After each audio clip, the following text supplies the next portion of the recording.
Hello. Today we're going to talk about Charlie Fink's Metaverse number 2, part 2. This episode we are going to talk about the history of VR and AR and some technology behind it.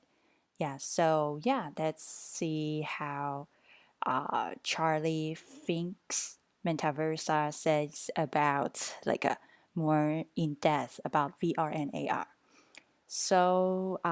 In 1851, the Queen Victoria just looked into the first stereoscopes at the Great Exhibition.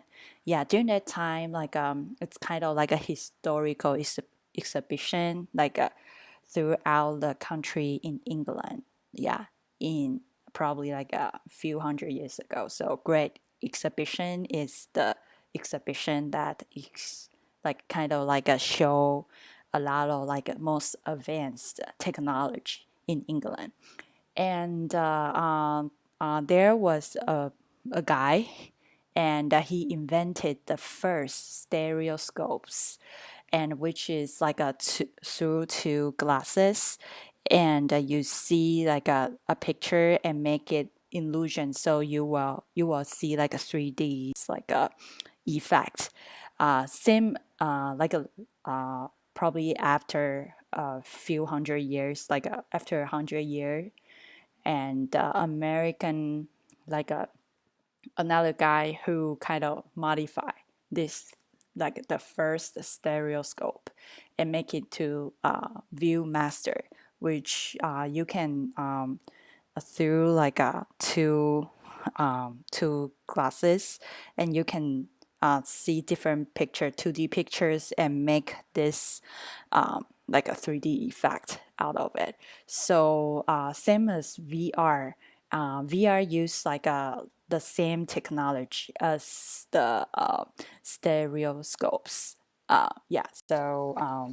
Let's see how this made. So stereoscope, it's like a pre pre it's like a using the optics, like a kind of like a, I don't know, like a it, I forget that how it goes, but use this types of like a technology, like a kind of like a use different frequency of light, and select different frequency of light and make into like a two glasses. And then so when you see like a 2D image, when you see like 2D when you see like 2D image, then your eye, one of your eye, two of your eyes see this image, and there will you will see like the depth. I think it's that, right? Depth. So you can see like a 3D effect. I think it's called Primison. Yeah, Primison. So out of like a two flat image offset and overlaid on top of each other, and you can see like a 3 dimensions. Like So when you see from left eye and see from the right eye, and then the light just go deeper and deeper, so you can see the space is extend, because like a 2D image is really flat. But if you use like two images with like two glasses, and then use some different theories, and you can kind of like see the depth outside of the 2D images, out of 2D images. So it's a really, really cool effect that VR use. And as for VR headset we use today, it's using the stereo, like the theory of stereoscope. But the difference is in stereoscope, it's a 2D flat image. And in VR, it's like imagine that the 2D images are made of lights, dot of lights. So the lights will emit to your eyes. So that's the only difference. So by using that technology, you can see like infinite. Like there's no, because in 2D image, there is still some limitations. Yeah, but with the emission, the light emits to your eyes, you can create like a unlimited, like a unlimited the depth to the illusion, to the stimulation. So it's even cooler than the traditional stereoscope. Yeah. So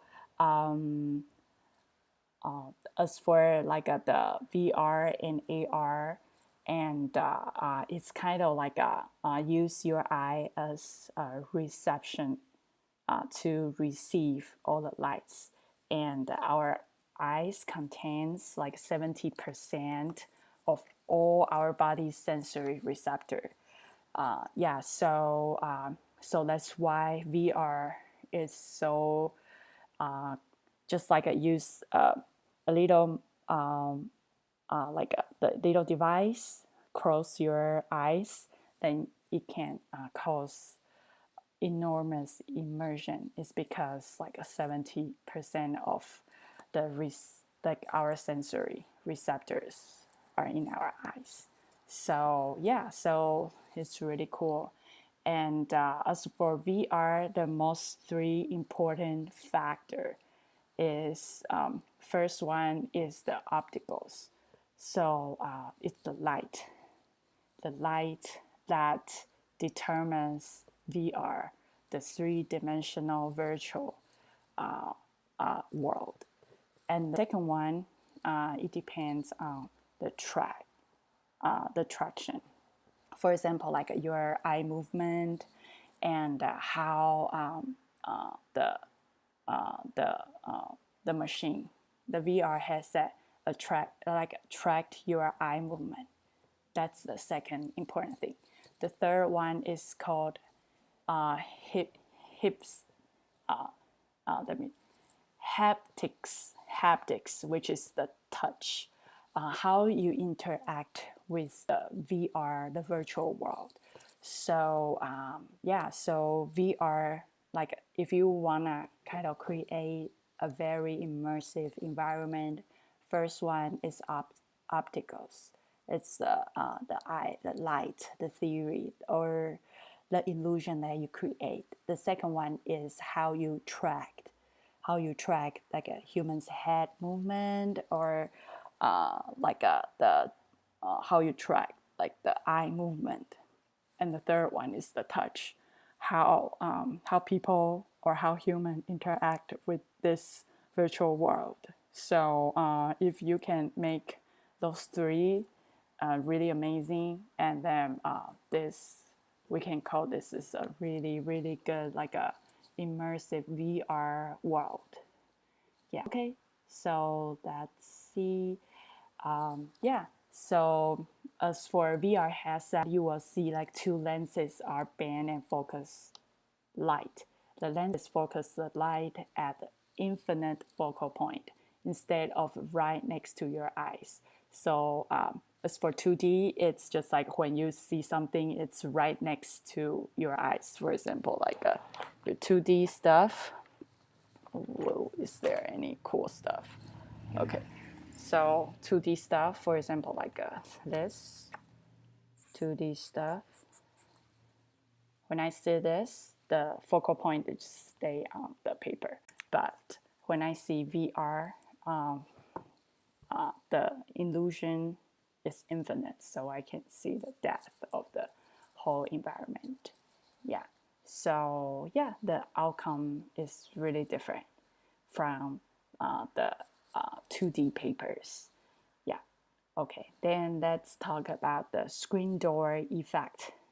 If you can see like the screen door effect, you can see the notes in my notes of this book. It's like I took someone's photos from online, but I put like the website credit.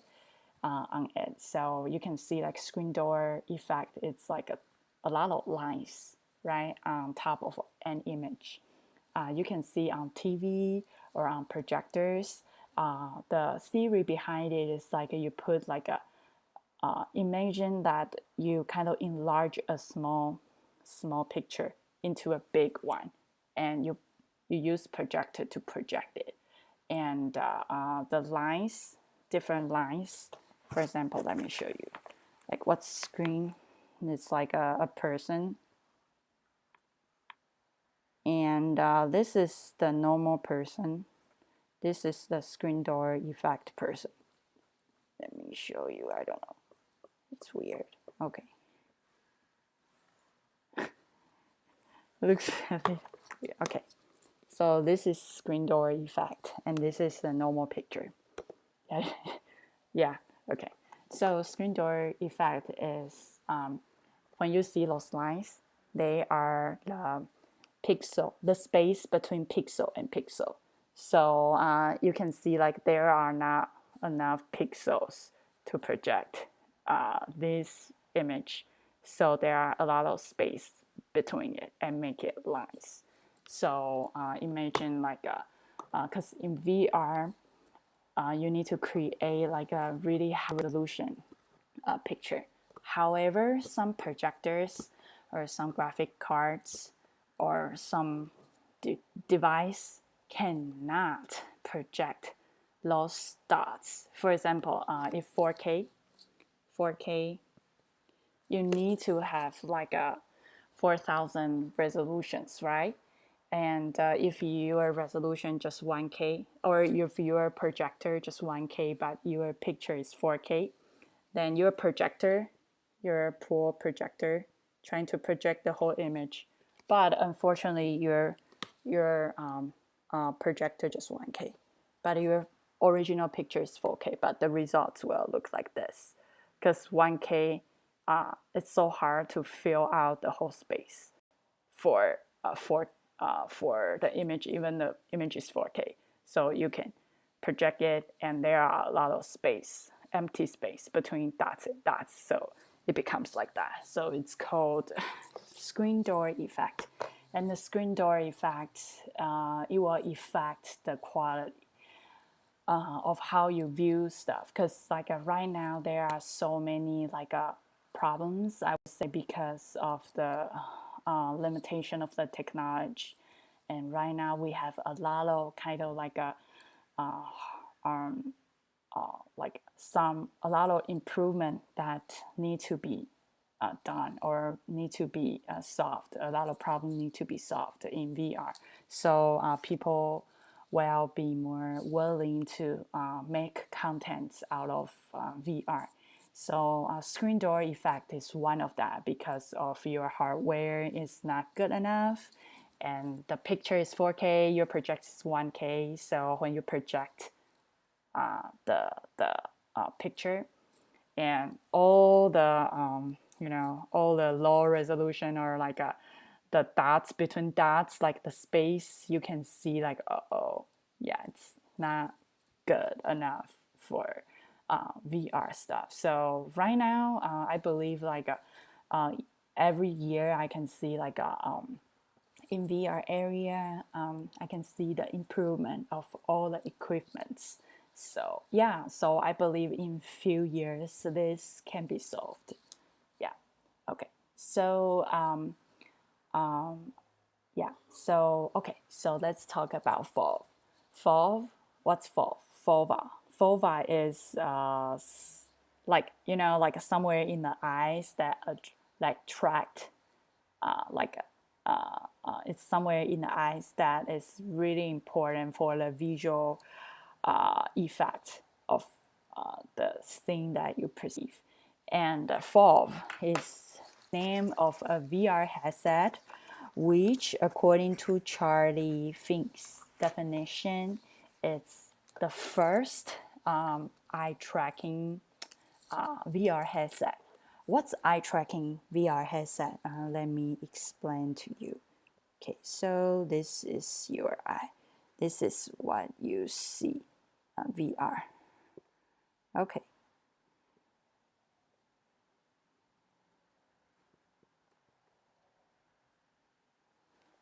Okay, so okay, let's see what's eye tracking. Okay, Fove VR, Fove VR headset,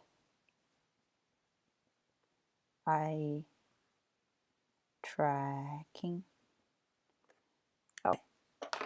Okay, so for VR headset, eye tracking. Okay, so what's eye tracking? It's like the device can sense where your eye move. For example, like when I see the foreground, I if my eye focus on this man, the background will be blurred, so I can feel the sense of the real depth, right? It's like when you use your eye and see the world, it should be like when my eyes focus on the guy, the man, and the tree and the mountains will be blurred.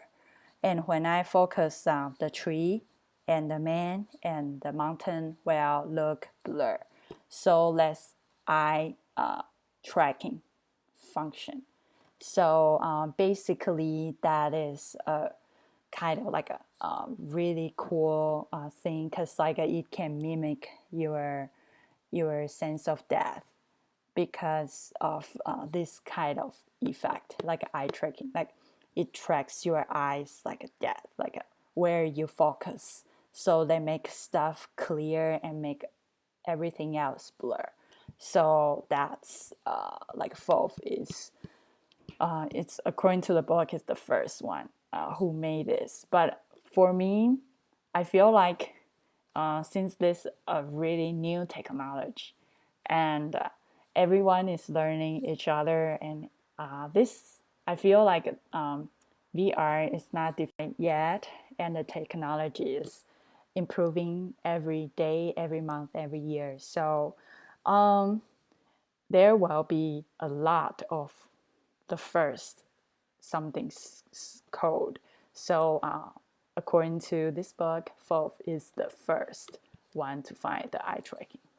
Yeah, the really cool system. Okay, so let's talk about FOV. It's like a your field of view, FOV. Okay, what's field of view? So so that I mean I don't know what's the what kind of VR headset you have, but I had like a Oculus and HTC Vive, and I find those are really kind of like the high-end device for VR. And according to my experience, when I wear HTC Vive back in 2015 or 2016 on CES, I think it's 2015 in CES Las Vegas, San Expo, like the first time that I wear VR HTC VR headset. I feel so fit, I feel so comfortable, and I feel like, wow, this is so amazing. And a few months later, when I joined like a VRLA, and I went to Oculus, and I wait in line for 3 hours, and I tried my first experience for Oculus, and I find out that it's hard. I mean, like the Oculus headset is keep falling down. I don't know whether it's the stripe too loose or something, but I feel like the whole headset was losing, and just like I couldn't really keep the headset in my eye area. And later I started realize that probably, I don't know, it's just my guess. HTC Vive, HTC is from Taiwan, right? HTC is a Taiwanese brand. So when Taiwanese brand design a VR headset, it's more like a Asian developers develop like a headset. So I find out that the design is more for Asian people. So for example, I've small nose.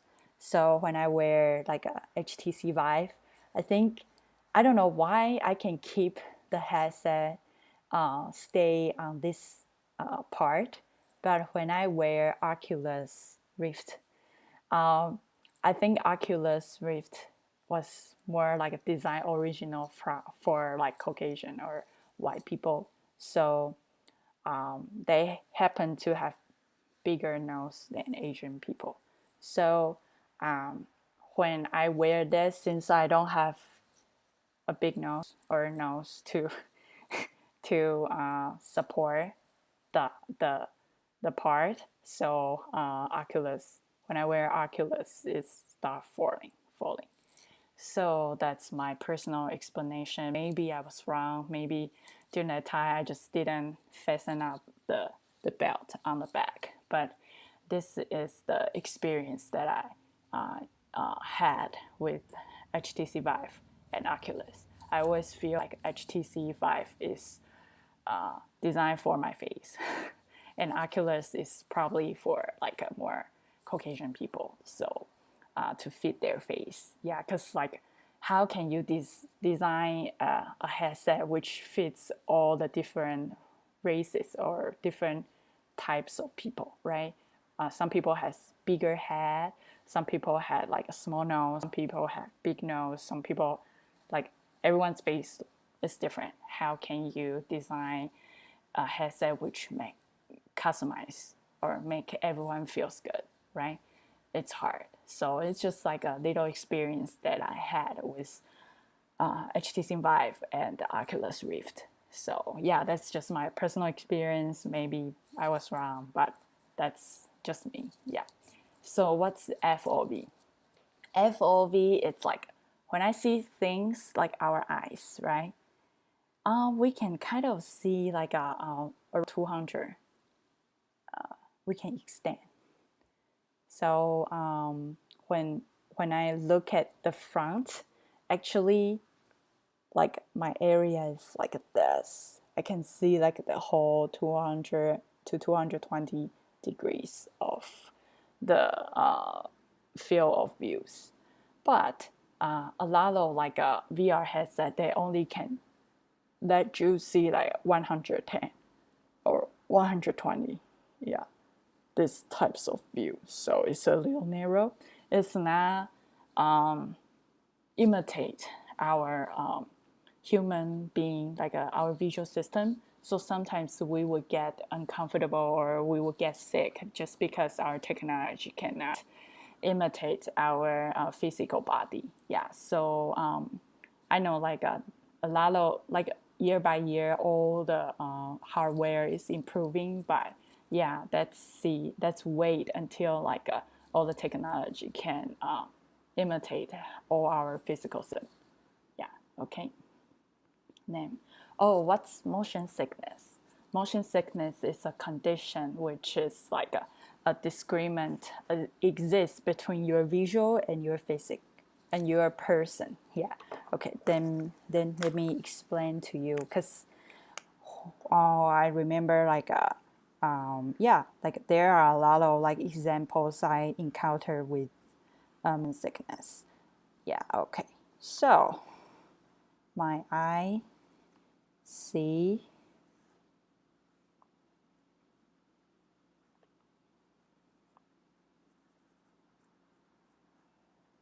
okay. So motion sickness. When I sit on the ground is flat, right? The ground is flat, right? When I see and inside the VR, the horizontal line is tilt. So what will this happen? It's like my eye perceived the horizontal was tilt, but actually my axis, and it's like thinking about the horizontal is horizontal. It's like the 0 degree line. But when I see like it's 45-degree, my eye, when I see stuff, and my brain and my eye is not perceive the same information. My eye tells the horizontal.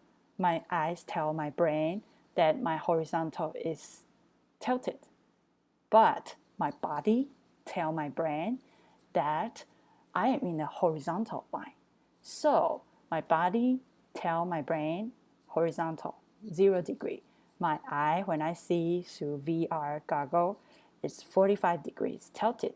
So the tilted 45 degree that my eye told my brain is different from my body, physical body, which tell my brain that the horizontal line is 0 degree.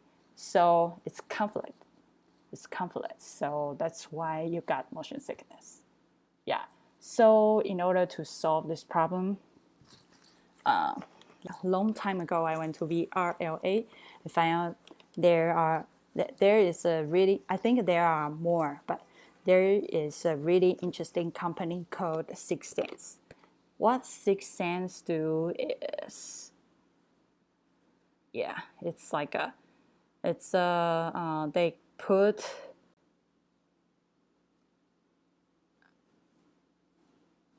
sorry about my bad drawing.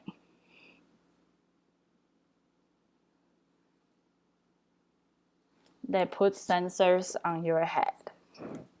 The sensors on your head. So, for example, when you are in this horizontal, and then when you tilt it, right? When you tilt it with your goggle, when you tilt it, and the sensor will tell your the headset that you are viewing that, oh, this is tilted. Your head is tilted, so you need to give the visual. You need to show like the tilted visual. So basically, with the head sensor, your head, your body, and will be aligned with your visual. So it can prevent motion sickness. Motion sickness is like your brain, your body, and your eyes telling different, like giving different information. Like your eyes saying 45 degree of horizontal line, everything is diagonal. But your body is sitting on a chair, everything is flat, everything is 0 degree. So that's conflict. But with this headset, when you are sitting on the ground on your chair, and this device will tell your visual, oh, this person is sit. So never giving her any tilted horizontal, even though she was like a kind of like a shaking shaking her head, but just be sure she is sitting on the floor. She is not jumping or something. So it's like the head, the body, and eye like coordinate. So this device can prevent motion sickness. Yeah. Okay. Let's talk about 60 OF. What's 60 OF? It's like a 6 total degree of freedom, which come to movement in 3-dimensional space, like surging, swaying, having, rolling, pitching, and yawning. Yeah, okay. So you can see like I pretty much put the diagram there. So it's basically the 6, like you can look up, look down, look right, look back, and rotating, look forward, and like kind of like looking at this side and rotate, and down, left, right, and rotate back, rotate up, and rotate rotate up, rotate down. Yeah, kind of like 60 OF. Yeah, it's there are like a lot of professional terms in this episode, right? Okay, so you can look at the diagram, and it's really amazing that right now with the professional VR headset, you can do like 60 60 OF, 60 of freedom. Yeah. Yeah, and then you know, like in HTC Vive, you can use like a they have like a certain space you can put like some sensors around the room, and you can freely kind of like doing some battle, doing some exercise, and move around, and you can move around inside VR space. And right now, as for the position tracking, right now, I think Gear VR a few years ago was trying to put like a position tracking inside their the Gear 360. Yeah, but unfortunately, I think when I saw the news, like Samsung just said that it's hard to make that. You know, like this is a giant system. It's hard to put like this giant system inside one small VR headset. So right now, it's kind of hard for you to walk freely inside VR space without like all the sensors. Because like I remember like a few weeks ago when I went to VRLA 2018, I saw like the most advanced one is like you put all the sensors on the floor. Yeah, like all the dots. And then the dots will kind of when you step on the dots, and then these dots will give the information back to your computer, so your computer knows where you walk. Yeah, so that's the most advanced one. And before it was like putting all the sensors on top of the room, around the ceiling, and then you put a lot of weird dots on your face, or put some LED lights on your head, or like you put some like a weird like antenna stuff like all over your body, or your machine, or your headset, or your controller, and the dots and the sensor will receive where the dots go, so you can move or like visit the virtual museums, or doing whatever stuff inside virtual reality world. So this is the current solutions for virtual reality in space. Yeah. Okay. So mad with Unity. Okay. So personally, when I went to so many like VR exhibition and some like some other exhibition, I find out that in the future, basically everything will be scanned inside like a 3D space, and with 360 videos, it's hard to hide any like green screen or equipment. For example, if you use 360 video like cameras, before we have something like behind the scene, right? So for example, if you shoot something, and then it's all more like a limited view, right? It's you need to fit everyone inside this 2D space, square space, and put all the people, all the monsters, and inside this place. But with 360 degree, it's, you know, it's the whole thing, you know, like for example, where will the film director be, where will be like the ugly part, another side of the stage, where will they be, right? You can see everything, you can see 360, so you cannot hide anything. So basically everything will be 3D model, or like more like a special effect. Yeah. And then as for game, it's like a made of 360, and then you can interact with it. And I remember 2 years ago when I went to VRA, and I found out it's so cool to see a future film. A future film is putting yourself. It's like I think I was in a dorm, in a dome, and the dorm looks like this. And it was here. And there is no VR headset. It's like this in a dorm. And then it's like a lot of projectors project the lights. And I would just sit here and look around, and it's so amazing. It's really amazing. I feel like I am one of the character inside a 3D space. Yeah, it's super cool. Yeah, so I believe in the future game and film will mingle together. It's more interactive, open-ended, and that the viewer to explore the world that filmmaker make. Yeah, so I think this is a really bold prediction in this book. Yeah, it says film schools not teaching their students how to build world and make movies with Unity are committing malpractice. Yeah, it's like a illegal something.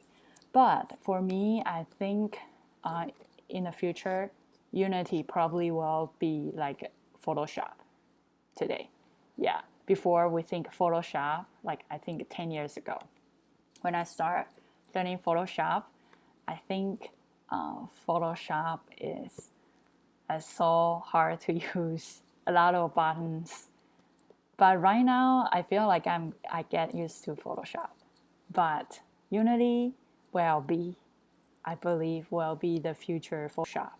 If you want to be in design or in creative field, like Unity or some other creative engine will be like really common to use, like just like Photoshop, like every designer knows how to use it. So there was a really big movie, even though I don't know what's going on with that movie. It's probably like another Star Wars or something. But Adam, the Mirror, and the Prophet. It's a Webby award-winning short film made with Unity game engine, which make Unity kind of like a jump into the Hollywood or like the film industry. So this is going to be big. Even though I just saw the trailer, I think everything looks so real, and you cannot tell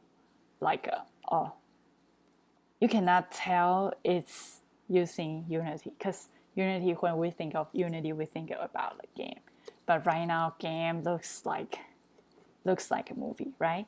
And with game, for example, like me, when I watch movies, sometimes I feel a little distance because it's not really my life. I can still like see like I am in my reality, and film is film.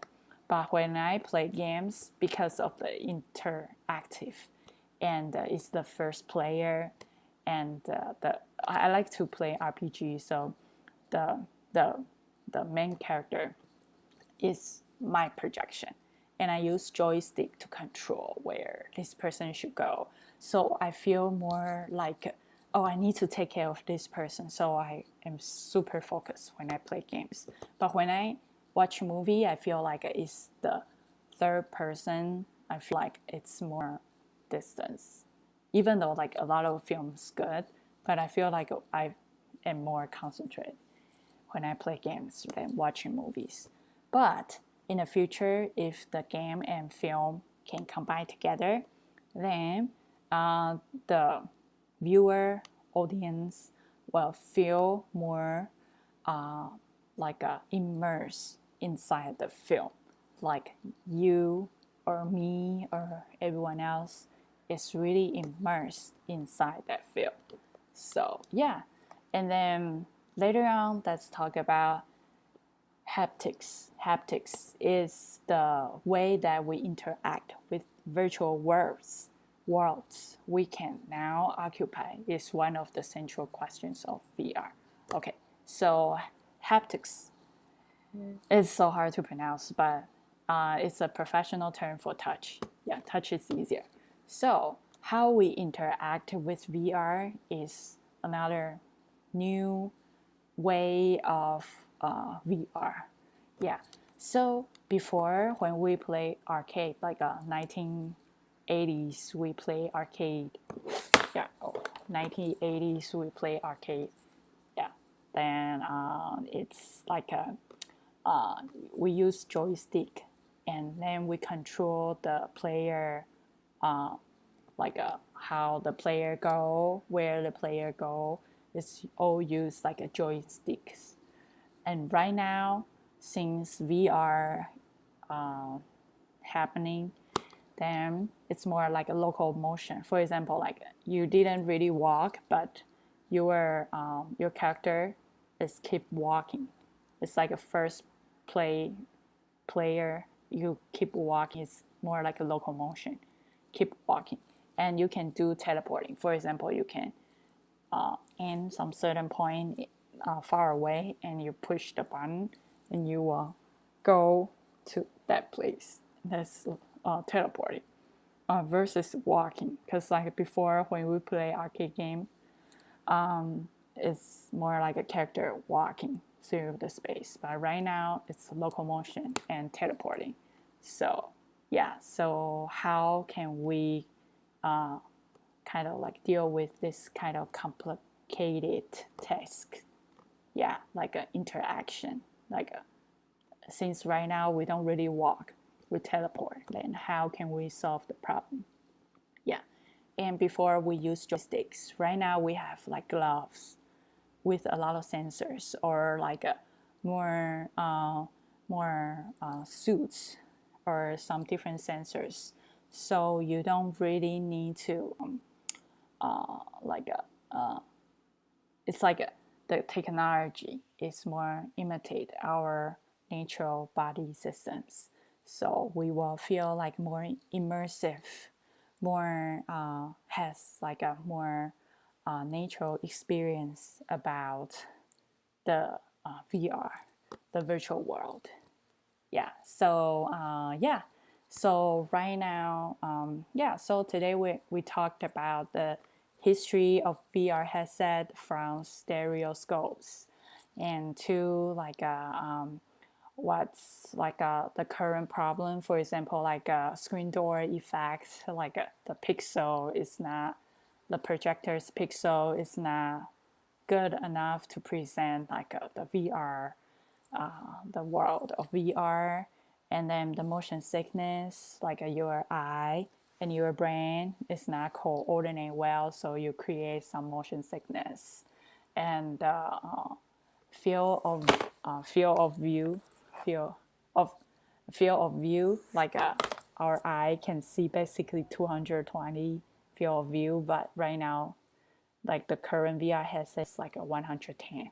So it's not really imitate our visual system. And 60 OF, which is like a 6 total degrees of freedom that comes to our movement, natural movement of this three-dimensional world.